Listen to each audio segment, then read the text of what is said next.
Je vous prie de vous asseoir. Bonsoir à vous, bonsoir à toutes les femmes qui sont là présentes.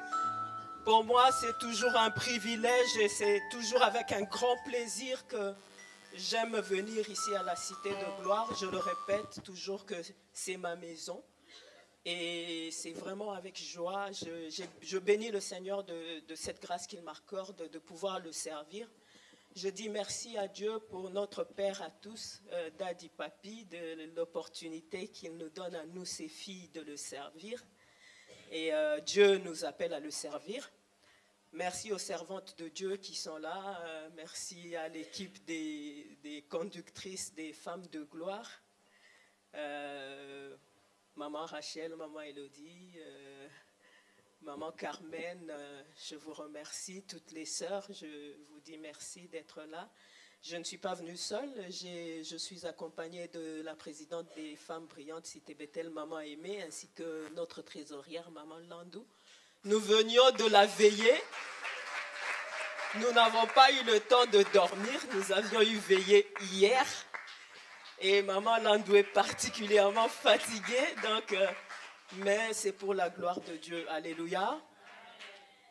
Alors, le thème qu'on nous donne, c'est la femme selon le cœur de Dieu. Alléluia. Il y a un verset que nous connaissons, que nous lisons beaucoup, mais il y a quelque chose qui m'a interpellé dernièrement. Proverbe 31, verset 10. Qui peut trouver une femme vertueuse? Elle a bien plus de valeur que des perles. Mais je me dis, on aurait pu juste dire, la femme vertueuse a bien plus de valeur que des perles. Mais on pose une question, qui peut la trouver? Ça implique qu'on la recherche. Et quand on la recherche, ça veut dire qu'elle est rare. Et ce qui est rare est cher. D'où elle a bien plus de valeur que des perles. Mais qui peut la trouver? Proverbe 19, 14 dit, on peut hériter de ses pères des maisons, des richesses, mais une femme intelligente est un don de Dieu. Ça veut dire que c'est presque facile de devenir riche que d'avoir une femme intelligente, une femme selon le cœur de Dieu. Ça m'a choqué quand même. Donc, devenir riche, apparemment, c'est facile parce qu'on peut hériter des gens qui sont nés avec une cuillère en or dans la bouche, comme on dit. Ils héritent, ils tombent dans la richesse. Mais une femme intelligente, c'est Dieu qui doit te la donner. La femme, selon le cœur de Dieu, elle vient du cœur même de Dieu, en fait. Et elle est rare. Espèce en voie de disparition. Et donc, j'ai voulu vraiment comprendre comment on arrive à être une femme selon le cœur de Dieu. C'est quoi le process, comment ça se passe? Et je suis tombée sur la lecture de Luc, chapitre 7, 44 à 50. C'est l'histoire de cette femme pécheresse qui entre dans la maison de Simon. Simon a invité Jésus. Elle s'invite. Personne ne l'a appelée. Elle y va. Elle va parce qu'elle a le désir de rencontrer Jésus. Et quand elle arrive, vous connaissez l'histoire, elle s'agenouille, elle se met à pleurer, elle essuie les pieds de Jésus, elle les couvre des baisers. Et Simon s'indigne en disant, mais dans son cœur, mais comment il peut laisser cette sorte de femme toucher ses pieds Et Jésus, qui est omniscient, connaît la pensée de Simon. Il lui explique ce qui se passe. Il dit, Simon, je suis entré dans ta maison, tu ne m'as même pas donné de l'eau pour laver mes pieds. Voilà. Mais elle est venue, regarde ce qu'elle a fait. Et c'est la conclusion de cette histoire qui me marque. Jésus dit, celle à qui on a beaucoup pardonné aime beaucoup.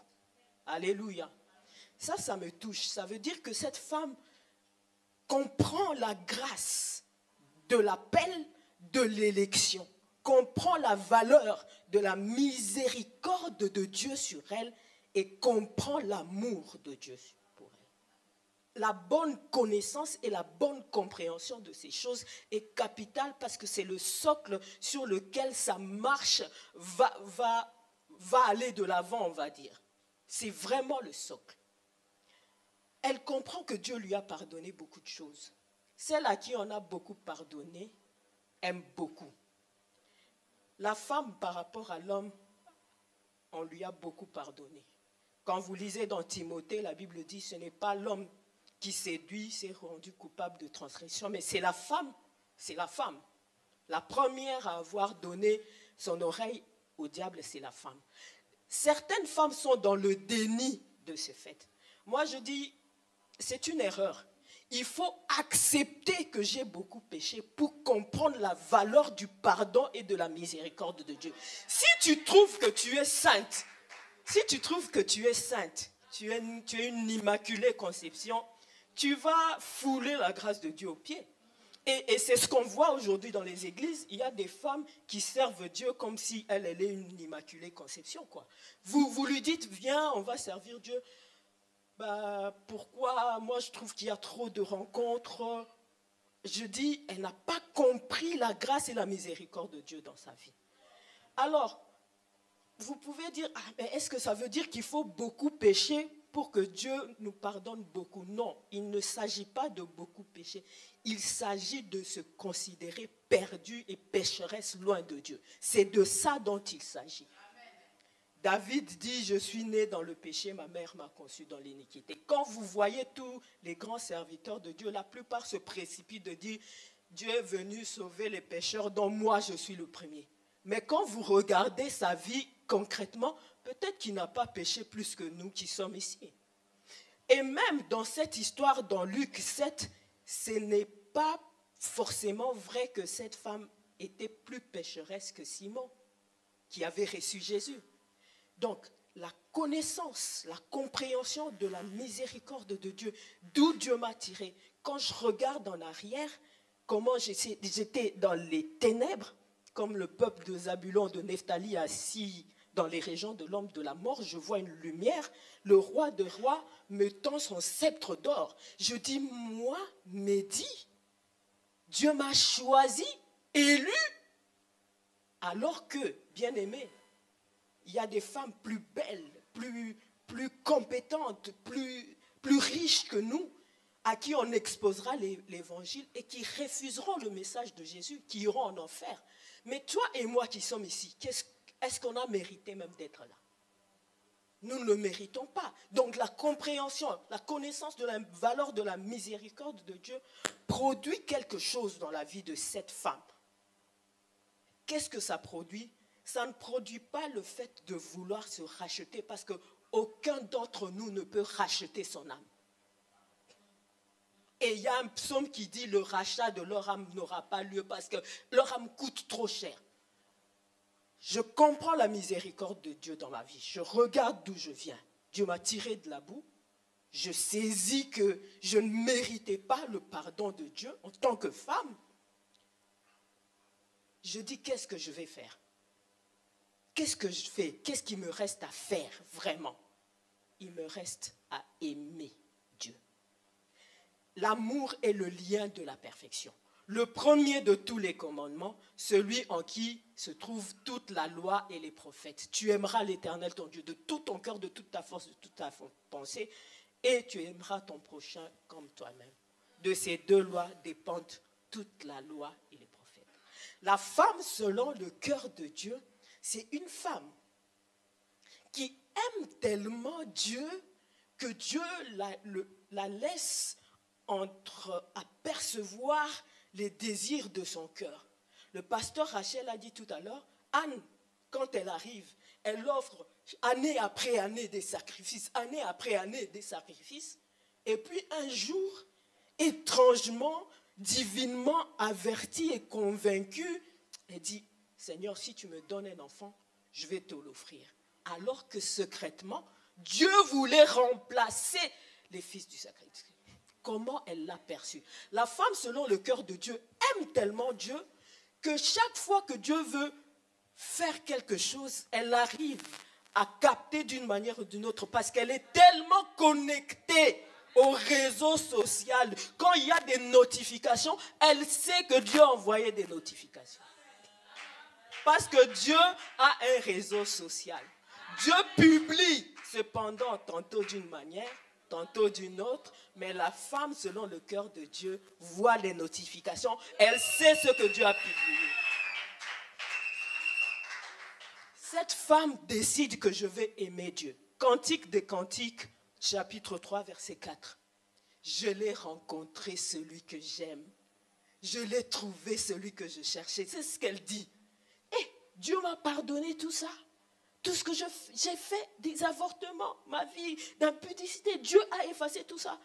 Je l'ai trouvé, celui que j'aime. Celui que mon cœur cherchait, je l'ai saisi. Celui que mon cœur désirait, je ne le lâcherai plus. Jamais je ne le lâcherai plus. C'est ça la femme selon le cœur de Dieu. Elle aime Dieu passionnément, intensément. Elle aime Dieu en gros et en détail. Le pasteur Rachel a parlé de David parce que dans Actes chapitre... Donnez-moi un instant que je retrouve Actes 13, 21, 22. Dieu dit, j'ai trouvé David, un homme selon mon cœur. Dieu rejette le roi Saül et il. Mais David, bien aimé, cet homme savait aimer. Ah non, non, non. En lingala, on dit Azaki Mutabolingo. Ah, Mutabolingo David. J'ai lu la complainte de David quand il a perdu son ami Jonathan. Je ne sais pas si vous l'avez lu. Il pleure Jonathan, il dit, Jonathan, mon ami, ton amour était plus délicieux pour moi que l'amour des femmes. J'ai dit, si David était dans notre siècle ici, on allait penser qu'il est de l'autre côté là-bas.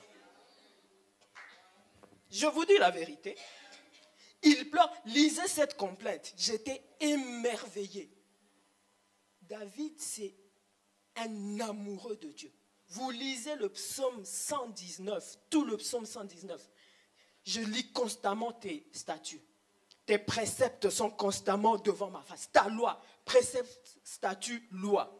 Moi, je dis, mais précepte et statut et loi, ce n'est pas la même chose. Apparemment, ce n'est pas la même chose. Donc, il dit, tes statuts sont là. Nuit et jour, je consulte tes statuts. Les statuts WhatsApp que nous consultons tout le temps, des gens qui publient. La femme, selon le cœur de Dieu, consulte les statuts que Dieu publie. Dieu aimait à chaque instant, Dieu aimait des choses. Il y a des connexions. Dieu aimait, il a le réseau social le plus puissant qui existe. Et la femme, selon le cœur de Dieu, arrive à capter toutes les émissions que Dieu aimait. Elle arrive à les capter. Quand je parle de comprendre la miséricorde de Dieu et d'où nous venons, que c'est important, quand vous lisez dans 2 Pierre chapitre 1, 5 à 9, on dit à cause de cela, faites tous vos efforts pour joindre à votre foi la science, de la persévérance, parce qu'en faisant cela, vous ne brancherez pas. On dit, ceux en qui ces choses ne sont pas sont aveugles. Ils ne voient pas de loin. Ils ont mis en oubli la purification de leur ancien péché. Ça veut dire qu'il ne faut jamais oublier ce que Dieu t'a pardonné. D'où tu viens. Il ne faut pas oublier ça. Parce que si tu mets en oubli la purification de tes anciens péchés, tu commences à avoir une vie chrétienne relaxe, d'une sainte, quoi. Ah, bon, ma vie, c'est ma vie, hein, vraiment, il ne faut pas me bousculer, moi, j'ai mes programmes. Non, la femme, selon le cœur de Dieu, vit pour Dieu. Chaque jour, elle ajoute des choses. Tu ajoutes la connaissance, la science, la vertu. Tu ajoutes la charité. Tu ajoutes. Et en plus, tous les préceptes de Dieu, tu prends. Les statuts que Dieu publie, tu captes. Les notifications, tu captes. Et tu marches avec Dieu. C'est ça la femme selon le cœur de Dieu. La femme selon le cœur de Dieu ne peut pas l'être si elle n'a pas placé Dieu à la première place de sa vie. Et quand elle est connectée à Dieu, ce verset, on va le lire parce qu'il me marque beaucoup. Je voudrais seulement vous dire à quoi cette femme est connectée. Hébreux chapitre 12, 22 à 25. J'aimerais que nous le lisions, si on peut me le projeter. De quoi est-ce qu'elle s'approche, cette femme, quand elle est connectée au réseau de Dieu? Elle s'approche de quoi? Qu'est-ce qu'elle vit? On dit, vous ne vous êtes pas approché de la montagne de Sion. de la cité du Dieu vivant. On dit, pardon, mais vous vous êtes approchés de la montagne de Sion, de la cité du Dieu vivant. Vous vous êtes approchés de la Jérusalem céleste. Vous vous êtes approchés des myriades qui forment le cœur des anges. Vous vous êtes approchés de l'assemblée des premiers-nés inscrits dans les cieux, du juge qui est le Dieu de tous les esprits des justes parvenus à la perfection, de Jésus qui est le médiateur de la nouvelle alliance et du sang de l'aspersion qui parle mieux que celui d'Abel. C'est à ça que vous participez. Tout en étant sur terre, vous êtes connectés à toutes ces choses, connectés à toutes ces réalités, connectés à ce réseau extraordinaire, bien-aimé. Un réseau vivant qui te conduit, qui te guide pas à pas, qui t'instruit, qui te change et te transforme entièrement et totalement. Et qui, à ton tour, te permet d'émettre et d'attirer la connexion des autres personnes. Quand Jésus va rencontrer la femme samaritaine, cette histoire aussi m'a toujours touchée. Jésus a faim, Jésus dit qu'il a faim. Je vous expliquerai pourquoi je dis il dit qu'il a faim. Il dit aux disciples, non, allez acheter à manger parce que voilà, j'ai faim. Sauf que quand ils partent, lui savait que cette femme allait venir. Et il la rencontre et lui parle. Bien-aimé, je suis souvent touchée parce que je ne comprends pas comment cette femme de mauvaise vie, quand elle parle avec Jésus et qu'elle comprend que c'est lui le Messie, la première idée qui lui vient, c'est d'aller appeler les gens dans la ville. C'est extraordinaire. C'est-à-dire que d'une minute à l'autre, elle comprend tout de suite dans le cœur de Dieu ce qui est important. Dans le cœur de Dieu, elle comprend ce qui est important, c'est le salut des âmes. Tout de suite, elle vient d'être sauvée, elle vient de rencontrer Jésus, mais tout de suite, elle va appeler les gens de la ville. Elle ne se préoccupe même pas du fait qu'ils vont peut-être douter, dire, toi, on connaît, tu sors avec le mari de tel, tu es une femme de... Non, elle ne s'en soucie pas. Jésus lui parle, et immédiatement, elle dit, je dois amener des personnes écouter ce message. Je dois connecter des gens à ce réseau. Je dois les connecter. Elle va, elle appelle les gens de la ville. Jésus leur parle et eux témoignent et disent à cette femme, ce n'est pas à cause de ce que tu nous as dit. Nous-mêmes, nous avons entendu. Vraiment, c'est ça que nous voulions. Et plus tard, lorsque les disciples rentrent, ils disent, mais comment il parle avec cette femme et tout, et commence à parler de nourriture.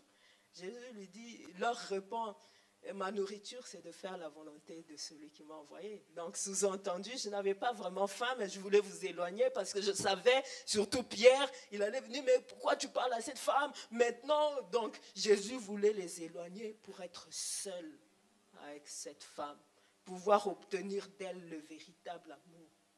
C'est ça que Dieu te cherche. Il veut être seul avec toi, en fait. Il veut obtenir de toi un amour vrai, total, profond, entier.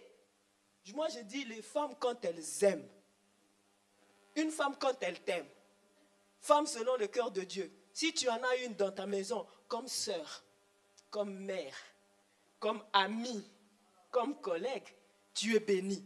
Parce qu'elles ont une sensibilité. Moi, j'ai une amie, elle vit loin, mais quand je passe des moments de trouble, c'est comme si elle sent.